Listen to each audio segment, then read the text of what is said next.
दो तरह के लोग यहाँ पर कनाडा आकर कामयाब हो सकते हैं। 2020 के बाद रिकॉर्ड इमिग्रेशन हुई है। इमिग्रेशन की वजह से ही मसाइल हो रहे हैं। आप कनाडा मत आइए, ये आपका अपना डिसीजन है। हेलो एंड अस्सलाम वालेकुम बाजीज एंड बाजीज, तो अपना मेज़बान अली जन्नत all the way from Canada.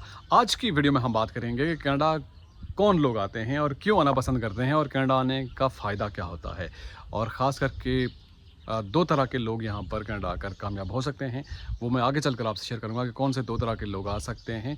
और इस वीडियो में आपको ये भी मालूम हो जाएगा ultimately end of this video कि आपको कनाडा आना चाहिए या नहीं आना चाहिए, क्योंकि करंट सिचुएशन हम डिस्कस करेंगे कि मौजूदा सूरत हाल में आपको कनाडा आना आपके लिए सही रहेगा या नहीं रहेगा। मेरी ये राय नहीं है कि आप कनाडा आएँ, या मैं आपको ये नहीं कहता कि आप कनाडा आ जाइए, यहाँ बहुत फ़ायदा आपको।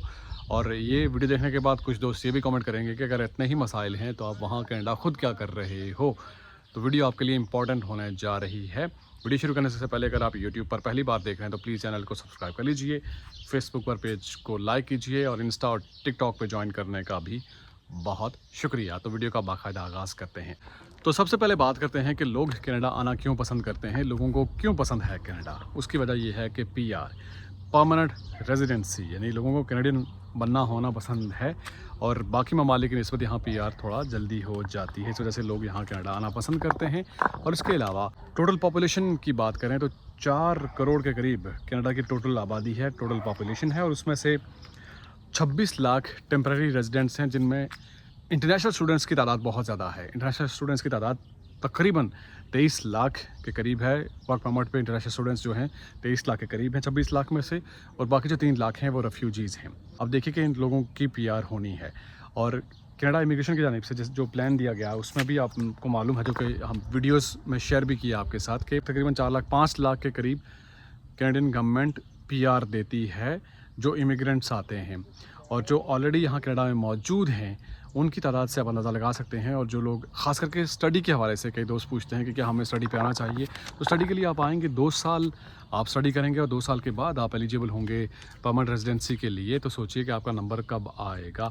और ये जो 5 लाख है इमिग्रेंट्स को PR देने के हवाले से जो कहा जाता है, हर साल का जो प्लान दिया जाता है, उसमें जो लोग ऑलरेडी कनाडा में मौजूद हैं उनकी तादाद नहीं होती।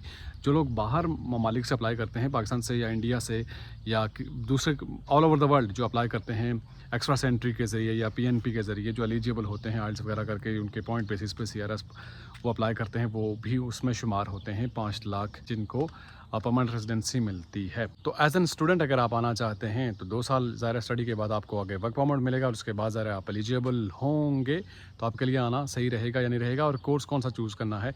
लाइक आफ्टर 12 और ग्रेजुएशन के लिए तो ज़ाहिर मुश्किल हो गई है, स्पाउस वीज़ा और वो चीज़ें ज़ाहिर है उसमें भी रिस्ट्रिक्शन हो गई है गवर्नमेंट की जानिब से कि लोग ज़्यादा ना आएँ। और इसके अलावा स्टूडेंट चूँकि लोग ज़्यादातर कर्ज़ा लेकर आते हैं, और यहाँ पर अगर आपकी एडजस्टमेंट होनी है, मैं स्टडी के हवाले से बात कर रहा हूँ, जो लोग एज ए स्टूडेंट पूछते हैं कि हमने आना है, तो ये आपने देखना है कि किस कोर्स को आप चूज़ कर रहे हैं और किस प्रोविंस को, खास करके ओंटारियो, ब्रिटिश कोलंबिया और क्यूबेक को अपना ही प्रेफर करें। कहीं किसी और प्रोविंस पे देखें जहाँ PNP आपको इजीली मिल सकती है। वो भी तो आजकल ज़्यादा टाइम के साथ साथ चीज़ें थोड़ा सा स्ट्रिक्ट हो रही हैं, मुश्किलात हो रही है, लेकिन फिर भी अगर आपने आना ही है तो आप थोड़ा सा अपने एंड पे रिसर्च ज़रूर करके आइए। और कनाडा की इमिग्रेशन के स्टैट्स अगर आप देखें तो आपको मालूम होगा कि 2020 तक कनाडा की जो इमिग्रेशन थी वो स्टेबल थी, यानी ग्राफ एक ही तरह से जा रहा था। लेकिन 2020 के बाद रिकॉर्ड इमिग्रेशन हुई है, 2021 में, 22 में और 23 में। इनफैक्ट जो लास्ट ईयर गुजरा है उसमें किसी भी डिपार्टमेंट की बात करें, मतलब नंबर ऑफ़ जो इमिग्रेंट्स हैं उनकी तादाद में इजाफा हुआ है। बहुत ज़्यादा लोग यहाँ पर आए हैं हर शोबे में। और इस बारे में कनाडा के जो प्राइम मिनिस्टर हैं जस्टिन ट्रूडो, उनकी स्टेटमेंट भी आपने देखी होगी, आपकी नज़र से गुजरी होगी कि कनाडा में ज़्यादा लोग आ गए हैं। यानी ज़रूरत तो थी कनाडा को, लेकिन ज़रूरत से ज़्यादा लोग आ गए हैं। और उसके बाद कनाडा के जो इमिग्रेशन मिनिस्टर हैं उनकी जानिब से भी ज़ाहिर है, जिस पे मैंने वीडियो भी बनाई है, उन्होंने जो टेम्परेरी रेजिडेंट्स हैं उनकी तादाद को कम करने के हवाले से भी बात की है। तो ऐसे में ये चीज़ इसलिए भी ज़रूरी है क्योंकि आगे इलेक्शन भी हो रहे हैं, और यहाँ चूँकि जो रियल कैनेडियन है, टोटल पॉपुलेशन की बात करें तो इमिग्रेंट्स 25% इमिग्रेंट्स हैं, और जो रियल कैनेडियन है ज़ाहिर वोट तो उनका ही आना है। और मौजूदा गवर्नमेंट हो या ये गवर्नमेंट चेंज होकर दूसरी पार्टी की गवर्नमेंट अगर आएगी, ज़रा जो अपोजिशन की जो पार्टी है उनका फोकस तो इमिग्रेशन पे ही है। वो कह रहे हैं कि इमिग्रेंट्स की वजह से, इमिग्रेशन ज़्यादा होने की वजह से, जो मैस इमिग्रेशन हुई है और अनप्लैंड इमिग्रेशन हुई है, उसका नतीजा ये आया है कि ज़रा इन्फ्लेशन हुई है, हाउसिंग क्राइसिस, रेंट ज़्यादा हो गए हैं, जॉब अपॉर्चुनिटीज़ नहीं है। ज़रा जहाँ पर मैं बात कर रहा था कि अगर एक जगह पे काम के लिए वो शायद कई दिनों इंतज़ार में रह रहे थे कि हमें कोई बंदा मिल जाए काम करने के लिए, तो अब उसी जगह पे हर रोज़ 10 या 15 या 20 लोग उनके पास आते हैं कि आपके पास काम तो नहीं है। तो ऐसे में जॉब कहाँ से आएगी और बाकी रिसोर्सेज और सारी चीज़ें, हर एक चीज़ पे उसका इम्पैक्ट पड़ता है। तो ज़रा जो अपोजिशन पार्टी है वो भी इस चीज़ को हाईलाइट कर रही है कि अनप्लैंड इमिग्रेशन हुई है, इस वजह से ये नताइज सामने आ रहे हैं। और ज़रा जो मौजूदा गवर्नमेंट है वो भी इस हवाले से ज़ाहिर आगे इलेक्शन में अपने वोटर्स को कन्विंस करने के लिए कि देखें हम इमिग्रेशन को कंट्रोल कर रहे हैं और इस चीज़ को थोड़ा सा सेटल डाउन किया जा रहा है। ज़ाहिर दोनों तरफ से ही, क्योंकि एक्चुअल जो वोट है वो तो रियल कैनेडियन की जानिब से ही आएगा। ज़ाहिर जो 75% यहाँ पर हैं और वो भी इस चीज़ को देख रहे हैं और मौजूदा गवर्नमेंट की इन पॉलिसीज़ पर एक तरह से आप कह सकते हैं कि इसको सही नहीं समझा जा रहा कि इतने ज़्यादा लोगों का यहाँ पर आना, अगर आना था लोगों ने तो किसी तरीके से आते, कोई प्लानिंग के साथ आते, यहाँ जितने लोगों की ज़रूरत होती है उसके अकॉर्डिंगली लोग आते, एडजस्ट भी होते और सिस्टम भी उनको ऑब्जॉर्व करता। तो ऐसे में ज़ाहिर ये मसाइल सामने आ रहे हैं। इलेक्शन के हवाले से भी आप पूछते हैं, इलेक्शन नेक्स्ट ईयर 2025 में अक्टूबर में प्लान हैं यानी शेड्यूल्ड हैं और इमिग्रेशन को कम करने के हवाले से ज़ाहिर है मौजूदा गवर्नमेंट भी स्टेप्स ले रही है। और ज़ाहिर है अगर ये गवर्नमेंट नहीं रहती है, कोई नई गवर्नमेंट आती है दूसरी पार्टी की, तो ज़ाहिर है ऑब्वियसली वो भी इमिग्रेशन के हवाले से उस चीज़ को देखेंगे कि अगर नेक्स्ट ऑनवर्ड इमिग्रेशन होगी तो स्किल्ड इमिग्रेशन होगी या बिज़नेस इमिग्रेशन के ज़रिए आप यहाँ आ सकते हैं। उस पर मैंने एक डिटेल वीडियो बनाई भी है। क्या इमिग्रेशन को कम करके ये मसाइल हल हो सकते हैं या इमिग्रेशन की वजह से ही मसाइल हो रहे हैं, इस पर आप अपनी राय देना चाहें तो दे सकते हैं। और इसके अलावा मैं आपसे ये शेयर करना चाहता हूँ कि चूँकि अब जो पॉलिसीज़ हैं और जो करंट सिचुएशन है, स्पेशली रिसेशन के हवाले से साल शुरू हुआ था 2023, तो ये खबरें सामने आई थी। तो कनाडा में रिसेशन के हवाले से जो बातें गर्म थी उसको भी क्लियर किया गया है कि no more recession in Canada. और आपने ये भी सुना होगा कि जो बैंकिंग का इंटरेस्ट रेट था वो भी कम होकर 4.75 हो गया है। तो ज़ाहिर है इकनॉमिकली चीज़ें आहिस्ता आहिस्ता बेहतर हो रही हैं, लेकिन ज़ाहिर है टाइम लगेगा। इतने ज़्यादा लोगों का यहाँ पर आना और यहाँ पर सिस्टम में एकदम से एडजस्ट होना, अब्जॉर्ब होना, ज़ाहिर है और चीज़ें आगे बेहतर होना। एक ट्रेन ज़ाहिर है पटड़ी पे चल रही है और उसमें अगर कहीं को खलल आ जाता है तो फिर उसको ठीक करना, दोबारा से रवां करना, सारा टाइम तो लगता है। और इन्फ्लेशन के पॉइंट ऑफ व्यू को लेकर ग्रॉसरी के हवाले से बात करना चाहता हूँ कि जो आप रोज़मर्रा की खाने पीने की अशिया लेते हैं, ज़ाहिर पिछले 2 साल से अगर आप कंपैरिजन करते हैं वो प्राइसेस तो वो नहीं है, किसी भी मुल्क में ज़ाहिर है प्राइसेस वो नहीं रही। और पिछले 5 सालों की निस्बत ज़ाहिर है वो चीज़ें तो डबल हो चुकी हैं, लेकिन आपकी जो पे जो सैलरी है वो वही है, जो आपकी इनकम थी वो वही है और आपके खर्चे अगर ज़्यादा हो रहे हैं तो फ़र्क तो पड़ता है उससे। और घरों के हवाले से जिन लोगों ने यहाँ पर घर ले लिए ऑलरेडी, 2010 में लिए, 15 में लिए या आज से 20 साल पहले उन्होंने घर ले लिए थे, उस वक्त सारी चीज़ें बैलेंस थी, यानी उनकी इनकम और ख़ास करके घरों का मिलना।